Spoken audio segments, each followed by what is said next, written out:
Se as teorias da conspiração não podem explicar a surpreendente vitória de Israel na Guerra dos 6 Dias e não havia nenhuma arma secreta, devemos procurar outra opção. Talvez tenha havido uma intervenção de outro tipo que levou o general Mordecai Rode a dar a seguinte explicação. Ele disse: quando nossa nação é encurralada, ela se ergue e revida em dobro. Esse espírito é a arma secreta do povo de Israel. A força e a coragem do povo israelita certamente tiveram muito a ver com a sua vitória milagrosa. Mas teria havido outra força atuando no conflito? Uma força sobrenatural? Seria possível que os grandes profetas do passado de Israel estavam para receber o que lhes é devido? E quem confirmaria essa intervenção milagrosa? Os israelitas ou os árabes? Por milhares de anos, o povo israelita foi espalhado pelas nações frequentemente mais hostis do mundo. No entanto, uma esperança e uma herança em comum o mantiveram unido, apesar da fé e a coragem do povo judeu terem sido testadas ao limite extremo e além. O ano que vem, em Jerusalém. Foi o laço comum que uniu geração após geração a duradoura esperança de retornarem à sua terra natal. Talvez por causa disso, o espírito coletivo e resoluto dos israelitas se endureceu como aço, tornando-os um dos guerreiros mais destemidos da terra. Isso explicaria como eles superaram os terríveis desafios para vencerem a Guerra dos 6 Dias? Talvez. Mas também pode ter havido outra explicação. Estou convencido de que houve intervenção divina na Guerra dos 6 Dias. Comparando os dois exércitos, o seu tamanho, o número de soldados e comparando também o impressionante maquinário, você vê que era impossível isso ter acontecido sem uma ajuda externa. Israel era uma nação contra um mar de estados árabes. Parecia que iríamos perder e deixar de ser uma nação entre nações. Quando vencemos, especialmente quando liberamos a cidade sagrada de Jerusalém, não tínhamos a menor dúvida que essa era mesmo uma guerra, uma vitória projetada por Deus. Vários acontecimentos da Guerra dos 6 Dias são muito difíceis de explicar. Parecem pertencer mais a um âmbito sobrenatural do que natural. Sempre pareciam estar atuando a favor de Israel. Um cabo feminino estava num jipe com o comandante do regimento de uma unidade de blindados quando viu imediatamente surgir um fogo imenso em seu caminho. O comandante não conseguia ver nada, e a moça, pensando que os óculos dele estivessem cobertos de areia, gritou para que ele desviasse para o lado. Ele se convenceu do perigo, pois conhecia a moça o bastante para confiar em seu julgamento, embora não visse nada no caminho. Mesmo assim, desviou para uma outra passagem que surgiu entre as dunas. A coluna de veículos atrás deles o seguiu. Apenas um jipe continuou no caminho original. De repente, houve uma terrível explosão e fogo. O jipe que continuou no caminho tinha entrado num campo minado dos egípcios.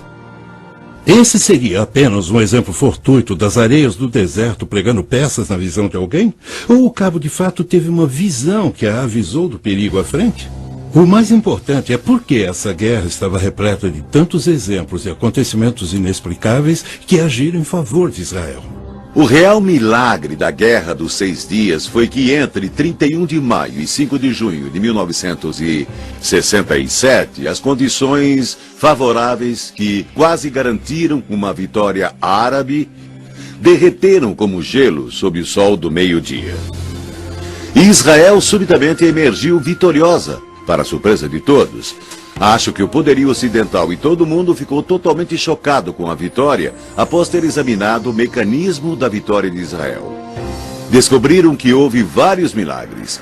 Surgimento de soldados que não deveriam estar lá, aparições milagrosas, como descrito por homens como Gerson Salomão, do Monte do Templo, de soldados com uniformes brancos que afugentaram os sírios.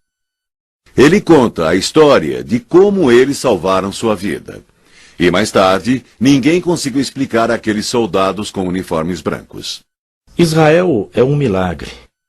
E como Deus aparece nos campos de batalha e na história de 4.000 anos, é um milagre.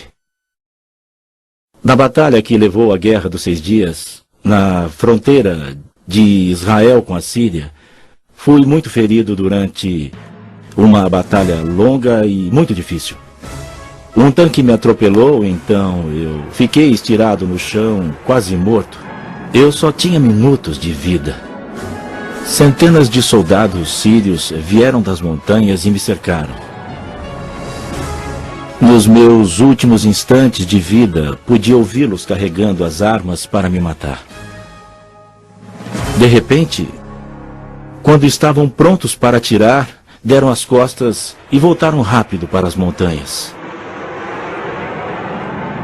No mesmo instante, eu vi uma luz imensa me cobrir de todos os lados e ouvi a voz de Deus falando com o meu coração. Você não vai morrer aqui, Salomão. Então seja forte, eu estou com você. Poucos instantes depois, os soldados israelenses me levaram para o hospital. Um fato inusitado ocorreu poucas semanas depois. Observadores das Nações Unidas, que acompanharam a batalha entre os sírios e a minha unidade, vieram me encorajar e disseram: nós perguntamos aos oficiais árabes que comandaram a batalha contra a sua unidade por que não atiraram no oficial israelense quando tiveram a chance, e eles responderam: não pudemos matá-lo porque quando estávamos prontos para atirar, de repente, apareceram milhares de anjos. Nós os vimos com os nossos próprios olhos, e a única coisa que podíamos fazer era nos virar e correr rápido de volta para as montanhas. O Deus dos judeus queria esse soldado israelense vivo.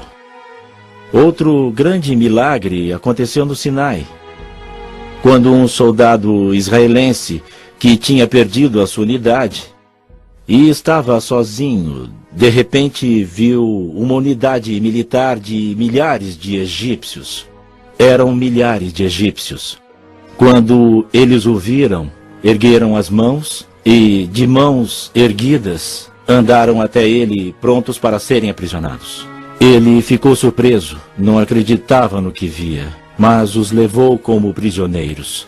Eles os seguiram até a unidade principal da qual ele havia se perdido. Ao chegar à unidade, sua unidade ficou chocada.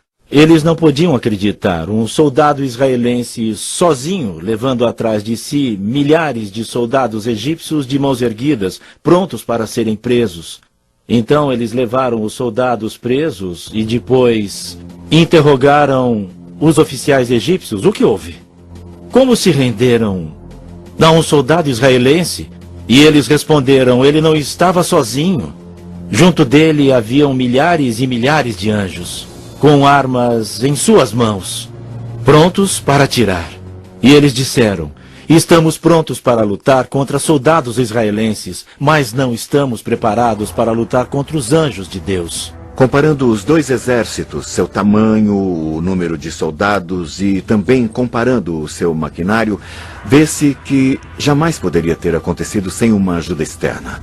Se olharmos as Escrituras, nós vemos que Elias também esteve rodeado pelo inimigo a um dado momento.